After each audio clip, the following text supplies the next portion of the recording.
O Senhor esteja convosco.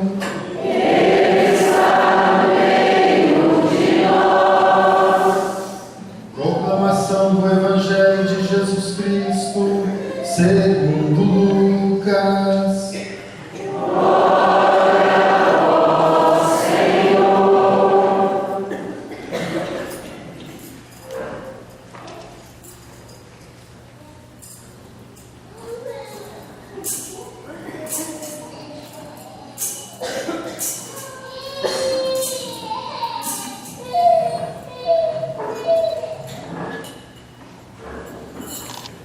Nos dias de Herodes, rei da Judéia, vivia um sacerdote chamado Zacarias, do grupo de Ábia.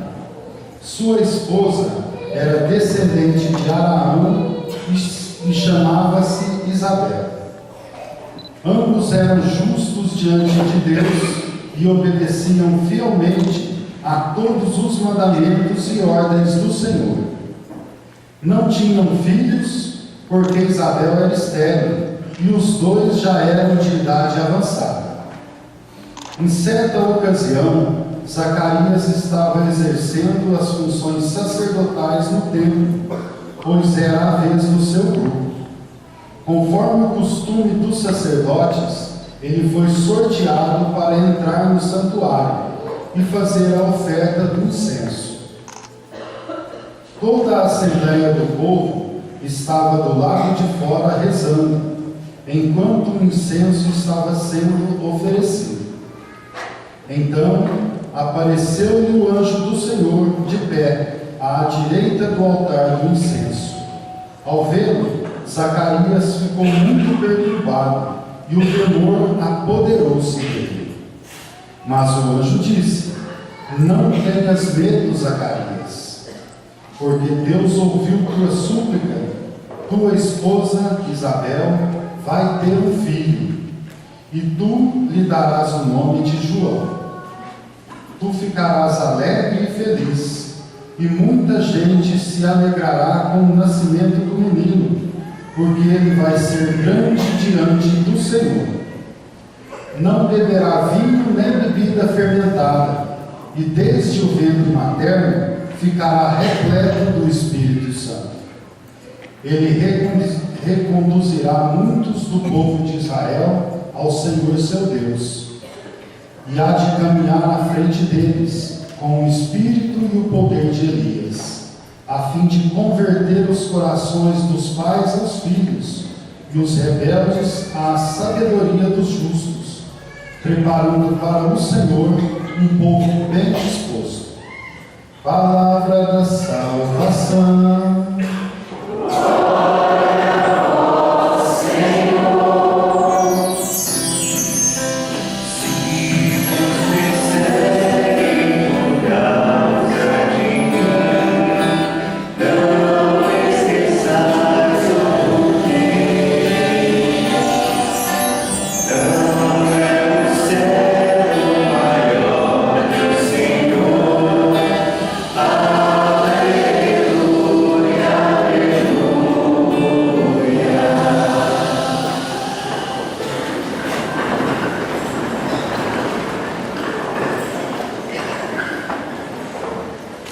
Caríssimos irmãos do clero, amados irmãos e irmãs, a palavra de Deus sempre nos chama a atenção e nos incomoda para mudarmos de vida.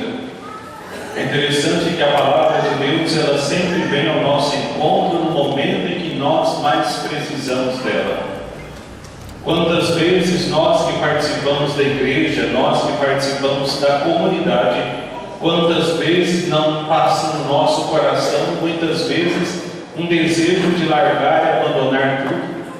Quantas vezes a vida perde o sentido e perde o sabor? E por mais que nós rezamos, pedimos, suplicamos, imploramos a Deus, tem momentos da vida que Deus faz silêncio. Quantas vezes o silêncio de Deus incomoda? Quantas vezes o silêncio de Deus nos violenta? Quantas vezes nós queremos uma resposta e Deus faz silêncio? Se Deus faz silêncio na nossa vida, não é para o nosso sofrimento, mas Deus faz silêncio para que possamos aprender a escutar o silêncio. Vivemos no mundo de muitos barulhos, de muitos sons, de muitos tons, mas só uma voz é aquela que dá sentido à nossa vida. Aquela mesma voz que, quando lá no início da criação dizia faça-se, que tudo se criava, é a mesma voz que ecoa, que cria salvando e salva criando. É a mesma voz que me chama e te chama para aprendermos a ser felizes. Aquele que descobriu Jesus, ele é feliz. E quantas vezes nós vivemos uma infelicidade, mas vivemos assim, porque muitas vezes acostumamos com o pecado que nós temos. É um pecadinho de nada, é uma coisinha de nada. E o pecado é tão pequeno, Padre, que cabe no beiço de uma pulga anã. Pois bem, só que aí que está. Por mais pequeno que possa ser o nosso pecado, Padre criativo, né? Trabalha no circo. Por mais que o pecado possa ser pequeno, quando ele acerta o coração, ele se torna um Golias. E quantos Golias, quantos faraós Deus tem que destruir na nossa vida? Nós, com o pecado, nunca seremos felizes. Contamos mentiras a nós mesmos, e mentiras esfarrapadas que não nos convencem e não convence quem escuta, e às vezes persistimos nas mesmas mentiras. Por isso a primeira leitura é muito clássica e muito simples. Deus conhece você porque Ele te formou, Ele te constituiu, Ele te chamou à vida. Deus não chama pessoas perfeitas, mas chama seres humanos. Ele não criou deuses, Ele criou ser humano.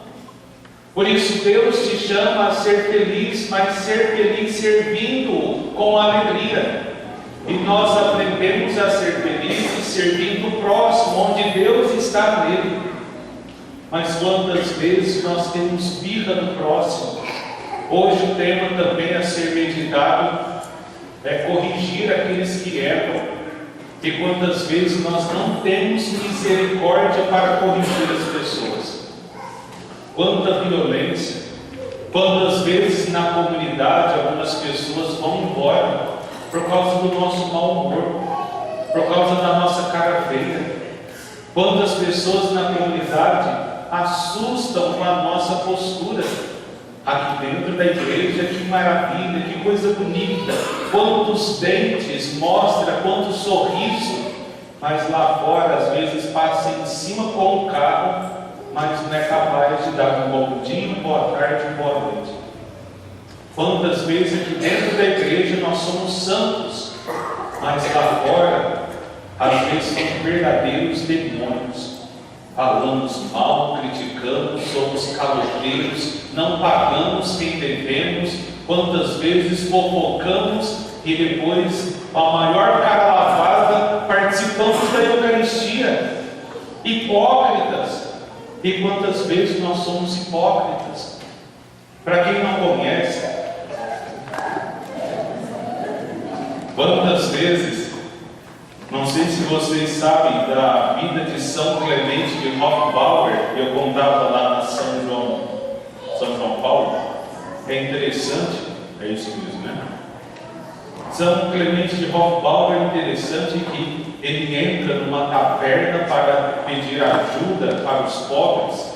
Ele encontra um rapaz chamado Salinsky. Salinsky não gosta de gente da igreja e não gosta de pobre também. E ele vai pedir para esse indivíduo, para esse rapaz. E é interessante que ele fala: eu vim pedir uma doação para os pobres. Salinsky está tomando uma canecona de cerveja, enche as duas bochechas de cerveja e cospe na cara do santo. O santo tira um lenço do bolso, limpa o rosto, olha para Salinsky e diz: o que era meu, você já me deu. agora eu quero dinheiro dos pobres. Às vezes na nossa vida nós não temos a mesma capacidade. Aquele que nos feriu, nós queremos que ele sofra a mesma dor que nós sentimos, olho por olho, dente por dente, ferida por ferida. Como que eu vivo a religião do amor e não vivo o amor? Quantas vezes você precisou da misericórdia de Deus? Quantos pecados Deus te amou, te resgatou e te estendeu os braços e tirou você do lodo de morte de pecado que você estava vivendo? E porque você é tão seco, é tão áspero para dar ao outro o amor que Deus te amou, que dificuldade que você tem de amar? E quantas vezes na nossa vida nós temos essa mentalidade: ah, Padre, eu sou assim, desse jeito, porque na minha infância eu não tive isso, porque quando eu era pequeno me faltou isso. Larga a mão de milindre. Às vezes você não é feliz e não cresce mais dentro da igreja porque fica cheio de mimimi. Aprende hoje a escutar o que Deus tem a dizer a você. Passou o antigo, tudo é novo. Eis que eu faço novas todas as coisas. E Deus tem te renovado dia após dia. A maravilha é esta. Quem era você antes de conhecer Jesus? Quem era você antes de conhecer a palavra? Quem era você? Onde você estava? E quem você é hoje? Santa Teresa d'Ávila tem uma resposta bonita que ela diz: eu sou nada mais o pecado. É isso que nós somos perante Deus. E o que Deus quer fazer de você? Maravilhas. Maravilhas Deus quer fazer de você e da tua vida. Por isso Deus é esse que chama, Deus é esse que cria, Deus é esse que escolhe, e você é escolhido por Deus. E como que muitas vezes você vive como se Deus fosse contra você? E quantas vezes nós pensamos isso? Oh Deus, eu só quero um emprego digno. Deus, será que é muito pedir o pão de cada dia? Oh Deus, me erra um pouco, acerta o vizinho. Quantas vezes falamos isso?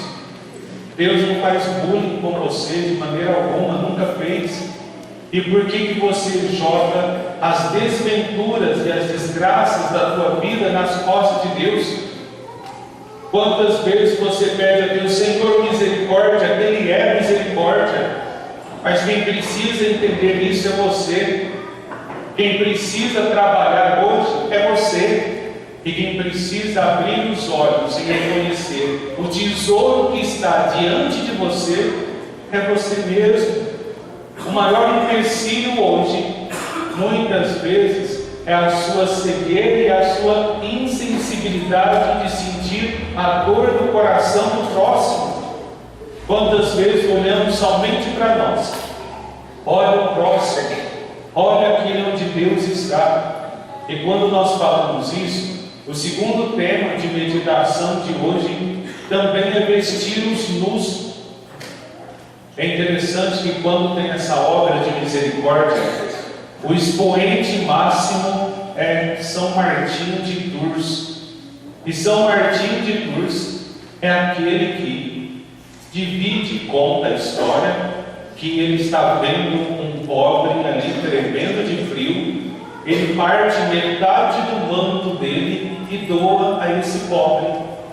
Dias depois, o próprio Cristo aparece diante dele e oferece a metade do manto que ele deu. Quando você faz a um pobre, é para Deus que você faz. É Deus que se disfarça na sua vida e testa o teu coração. Quantos pobres que passam na nossa casa e pedem muitas vezes comida, e você dá comida ao pobre que pede onde mesmo? Na mesma latinha de sorvete que você junta resto de comida no fim de festa para o cachorro que está no fundo da sua casa. É isso que você oferece para Deus, o mesmo resto. Se chega um político, se chega um bispo que se for o padre, você é perigoso oferecer a melhor prataria. Você oferece o seu melhor, mas quando aparece o pobre, é o resto que você dá. E na verdade, no pobre, Deus está presente. Caríssimos irmãos, quanta distinção existe no nosso coração. Ô Padre, agora o Senhor não está querendo, quando o pobre passar na minha casa, eu vou pegar lá na minha estante, no meu armário, meu jogo de pratos suíte. O Senhor não quer que eu entregue isso para ele, não. Leva para o caixão, para você morrer, coloca junto. É interessante isso. É uma porcaria de louça que custou caro, Padre. Eu sei. Por isso mesmo, quando você morrer, leva. Às vezes nós somos tão apegados a coisas tão pequenas. Vestimos nus, quanta roupa nós temos em casa. Quanta roupa. E às vezes olhamos aquela roupa. Se Deus quiser, no fim do ano, eu entro dentro daquela roupa. Não vai entrar. E uma coisa eu não sabia: quando a gente morre, eles cortam o fundo nas costas, né? Da cabeça. Talvez aquela roupa que está guardando, ela será aberta nas costas. Então, às vezes nós guardamos, sério, nós guardamos e ficamos apegados a tantas coisas, pessoas passando fome, pessoas com frio, e às vezes nós estamos lá só crescendo, só engordando, e a roupa não cabendo, comprando, não temos dinheiro, estamos comprando. Desculpa, amadas mulheres, às vezes tantos sapatos, né? Sapato que combina com tudo, parabéns, vocês estão certas. Homens gostam de ver coisas bonitas, vocês estão de parabéns, só que não precisa perdão. Às vezes, humildade é ter o básico, não é ter muito, não precisa combinar tanto, mas precisa ser simples também de coração. Aos homens também, às vezes, gosta tanto da cerveja, gosta muito da cerveja, que às vezes todo final de semana gosta de tomar, comer a sua carne, queimar a sua carne, acompanhada de pãozinho, vinagrete, mandioca e os marmanjos dos amigos, mas não é capaz de cuidar da esposa e dos filhos a semana toda. E depois fala que ama Deus, depois fala que é temente, que é católico. Eu fico com vergonha. Quantas vezes você chega, o seu amigo chega em casa e você diz: ó, lembrei de você, meu amigo, comprei para você. E os seus filhos precisando de roupa e calçado, ou de um abraço, de um beijo de pai, e você não dá. A sua esposa que lava, passa a cozinha, dá banho no cachorro e tem que ficar bonita para você. Você às vezes não repara naqueles olhos o sofrimento por te amar, porque você distante se encontra. Por isso, amados irmãos e irmãs, o Evangelho vem dizer isso, que é Jesus que vem, mas antes ele prepara. São João Batista está ali, um milagre que acontece naquele seio que está estéril, num seio seco, num deserto. Deus faz surgir a vida. O que Deus hoje tem que falar para você, o que hoje Deus te chama: saia da sequidão, saia do marasmo, aprende que você é capaz de fazer muita coisa. Muitas vezes não faz, porque fica reclamando demais da vida. Aprende a sorrir. Você é mais bonito sorrindo do que com a cara feia. Ô Padre, eu não tenho motivo para sorrir, eu não tenho motivo para ser feliz. Eu estou com esse monte de filhos, marido que deveria estar aqui não está, eu fui traído, mentiram para mim, eu apanhei o Padre dentro da minha casa. Ainda o Senhor quer que eu seja uma boba, ficar sorrindo para os outros? Não estou dizendo isso. Olhe no espelho, e no espelho e veja quem está de pé. Você. Porque o covarde que deveria estar do teu lado não está. Você é guerreira. Você lutou na vida. E você luta até hoje. Então quem é fraco é aquele que foi embora. Não você que permaneceu. Você tem motivo? Não para chorar. Aprenda a sorrir, sim. Porque Deus nunca te abandonou. E não é agora que você vai abandonar Deus. Por isso, hoje, nesta celebração, possamos reconhecer que Deus chama a todos. Por isso, Deus é aquele que nos chama desde o ventre materno. E hoje eu estou aqui como padre, porque escutei uma voz. Assim também o padre Rogério, como padre, Diácono Gabriel, ouviu um chamado. Vocês também ouviram um chamado. Bendito é esse Deus, que não se cansa de chamar. E nós ouvimos. Basta ouvir a voz de Deus e se converter. Bendito é Deus, que não se cansa de nós. Possamos hoje amar a Deus mais do que a nós mesmos. Amar a Deus de todo o nosso coração. Verdadeira vocação, ou melhor, vocação acertada, felicidade garantida. Por isso, aprendamos hoje a ser felizes na vocação que Deus nos chamou. Louvado seja o nosso Senhor Jesus Cristo.